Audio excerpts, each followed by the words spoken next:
I mean, to quote the Secretary General of the UN last month, he said we are careening towards the abyss on climate change. Right, and what's he doing about it? Absent major change have you been to the UN? 2020. Have you been to the? Don't raise your voice, George. Have you been to the UN recently? I haven't been to the UN. Right. One of the most wasteful organisations on the planet, right? They've got this massive, old-fashioned skyscraper building in Manhattan.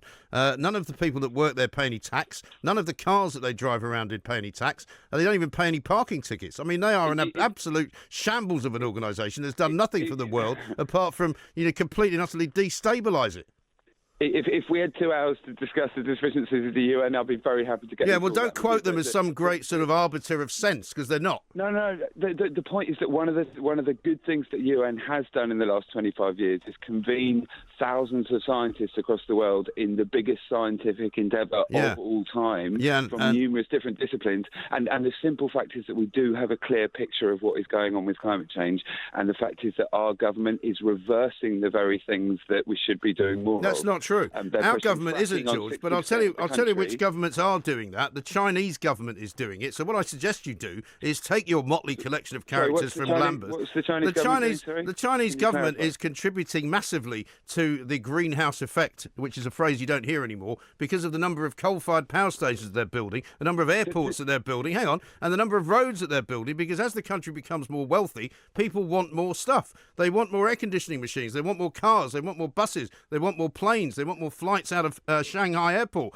This is what's happening. So basically in China, that is massively increasing the effect of global warming and climate change. So what you should do is take your motley collection take your motley collection of students from South London, take them to Shanghai, take them to Beijing, and lie on the road there and see what happens to you.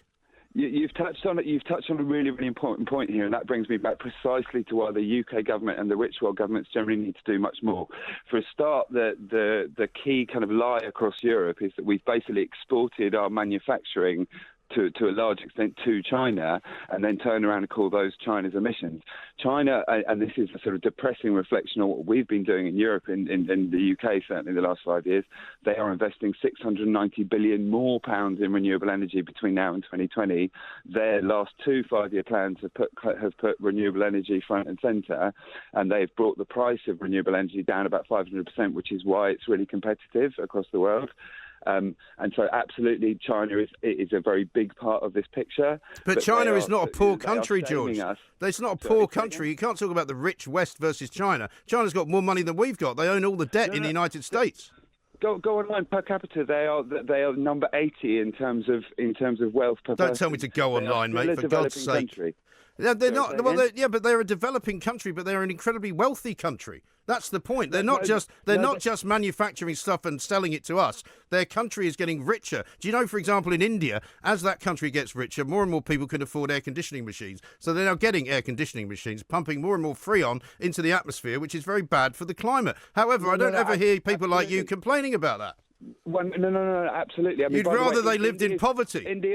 India's per capita emissions are fractional compared to ours and to China's, indeed, because well, thank God for that, because there's several billion people. Well, there's several billion people there living, George. I mean, if they had the same, pumping out the same energy emissions as we do, then obviously they would probably be killing the rest of us and the rest of the planet. But the bottom line is, George, that we have a right to pump out more emissions per person than they do. It's not a question of that. I think what I'm saying to you, George, is that you should go and demonstrate in the places where you should be demonstrating, which is in China, where they have no regard for climate change, where they couldn't give a stuff about the fact that the planet might be dying, and instead you decide, because it's a bit closer to where you live, in some squat in South London, you can lie on the road in Lambeth. I live in a squat in South London. Where do you live? I live in a flat in North London. Well, I hope you don't use electricity, George, because that's causing the death of the planet. No, of course we all use electricity. This is not about blaming individuals for a problem. This is about recognising that the powers that be,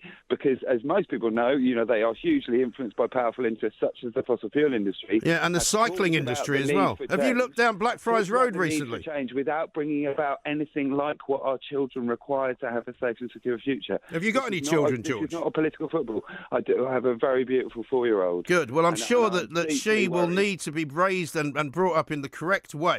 Which I'm sure you will tell her does not include lying down in front of cars, which might run over you and kill you.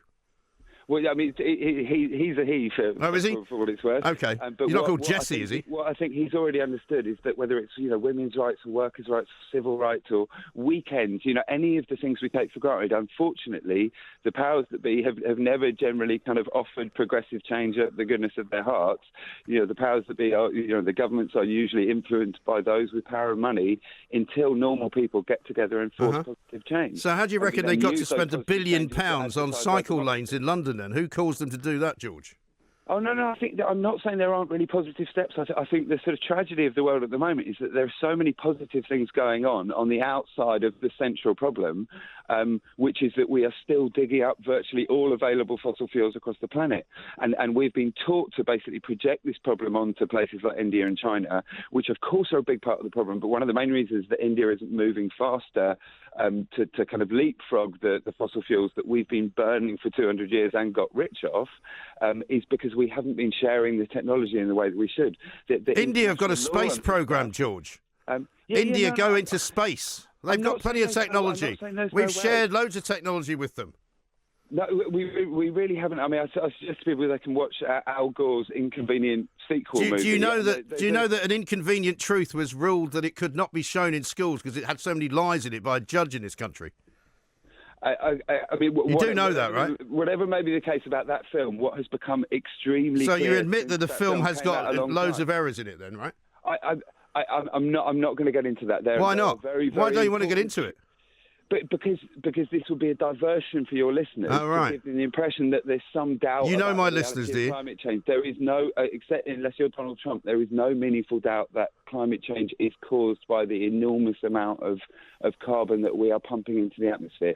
And by the way, it's not just the fossil fuel industry, it's the way we produce our food. I mean, you may want to slag off the UN for inefficiency, but they have done a lot of good scientific work.